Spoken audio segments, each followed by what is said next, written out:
ಹರಿದಣ್ಣ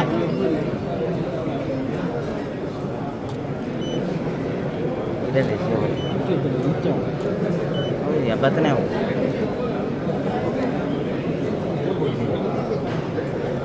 Harish Harish Harish sir ಈಚೆ ತಿರುಗಿ ಈ ಕಡೆ ತಿರುಗಿ ಇವ ಸರ್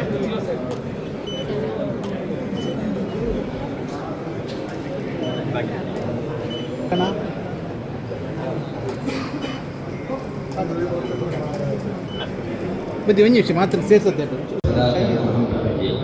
ಅನ್ನದಾನದ ಸುಬ್ಬಪ್ಪ ಅಂತ ಹೇಳೋದು ಅದು ಅನಾದಿ ಕಾಲದಿಂದ ಬಂದಿರತಕ್ಕಂಥ ಸುಬ್ಬಪ್ಪನಿಗೆ ದೊಡ್ಡ ಬಿರುದು. ಹಾಗಾಗಿ ಸುಬ್ರಹ್ಮಣ್ಯ ಕ್ಷೇತ್ರದಲ್ಲಿ ಯಾರು ಕೂಡ ಹಸಿವೆಯಿಂದ ಹೋಗಬಾರದು ಅಂತ ಹೇಳುವಂಥದ್ದು ಬಹಳ ಹಿಂದಿನಿಂದ ಬಂದ ಸಂಕಲ್ಪ. ಆದರೆ ಮಧ್ಯಾಹ್ನದ ಊಟ ರಾತ್ರಿ ಊಟ ವ್ಯವಸ್ಥೆ ಈಗಾಗಲೇ ಇದ್ದರೂ ಕೂಡ ಬೆಳಗಿನ ಉಪಹಾರದ ಕೊರತೆ ಇತ್ತು ಹೇಳೋದಂತ ಈಗಿನ ಅಧ್ಯಕ್ಷರು ಮತ್ತು ಇತರ ಸದಸ್ಯರ ಮನಗಂಡು ಇದು ತುಂಬ ಒಳ್ಳೆಯ ಯೋಜನೆಯನ್ನು ಹಾಕೊಂಡಿದ್ದಾರೆ. ಎಷ್ಟೋ ಮಂದಿಗೆ ಬೆಳಗ್ಗಿನಿಂದ ಮಧ್ಯಾಹ್ನದವರೆಗೆ ಸೇವೆ ಮುಗಿಸಿ ಊಟಕ್ಕೋಸ್ಕರ ಅಥವಾ ಪ್ರಸಾದ ಕಾಯಿಗೆ ಆಗದೇ ಇರ್ಬೋದು. ಅಂಥವರು ಬೆಳಗಿನ ಸೇವೆ ಮುಗಿಸಿ ಪ್ರಸಾದ ರೂಪದಲ್ಲಿ ಫಲಾಹಾರ ತಗೊಂಡೇ ಹೋಗಲಿಕ್ಕೆ ಅವರಿಗೆ ಅವಕಾಶ ಇದೆ. ಹಾಗಾಗಿ ಶ್ರೀ ಕ್ಷೇತ್ರದ ಪ್ರಸಾದ ದೊರಕಿದ ಹಾಗಾಯಿತು, ಅವರ ಸಮಯ ಉಳಿತಾಯವಾಯಿತು.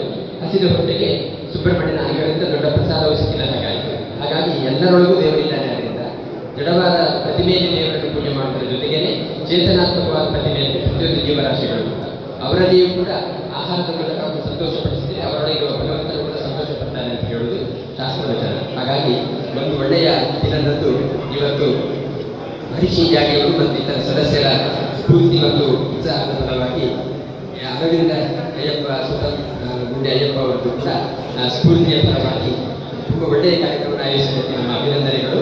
ಭಕ್ತರಿಗೆ ತುಂಬ ಶ್ರೇಷ್ಠವಾಗಿದ್ದ ಗುಣಮಟ್ಟದ ಆಹಾರ ಕೊಡುವುದರಲ್ಲಿ ಬಹಳ ಕಾಲದಿಂದ ಸುಬ್ರಹ್ಮಣ್ಯ ದೇವಸ್ಥಾನ ಪ್ರಸಿದ್ಧವಾಗಿದೆ. ಅಂಥ ಗುಣಮಟ್ಟದ ಫಲಾಹಾರ ಊಟ ಉಪಚಾರಗಳ ಮೂಲಕ ಭಕ್ತರ ಸಂತೃಪ್ತಿಯಿಂದ ಸುಬ್ರಹ್ಮಣ್ಯನ ಪ್ರಸಾದವನ್ನು ಸ್ವೀಕರಿಸಿ ಊರಿಗೆ ತೆರಳುವಂಥ ಒಂದು ಅವಕಾಶವನ್ನು ಕಲ್ಪಿಸಿಕೊಟ್ಟದಕ್ಕೋಸ್ಕರ ಸಂಬಂಧಪಟ್ಟ ಎಲ್ಲರಿಗೂ ಕೂಡ ಅಭಿನಂದನೆ ಸಲ್ಲಿಸುತ್ತಾ ನಮ್ಮ ಮಾತನ್ನು ಮುಗಿಸ್ತೇವೆ. ರಮಾನಂದರೆಯವರು, ಭಾಗೀರಥಿಯವರು ಮತ್ತು ಎಲ್ಲ ಗಣ್ಯಾತಿ ಗಣ್ಯರು ಕೂಡ ಇಲ್ಲಿ ಉಪಸ್ಥಿತರಿದ್ದಾರೆ.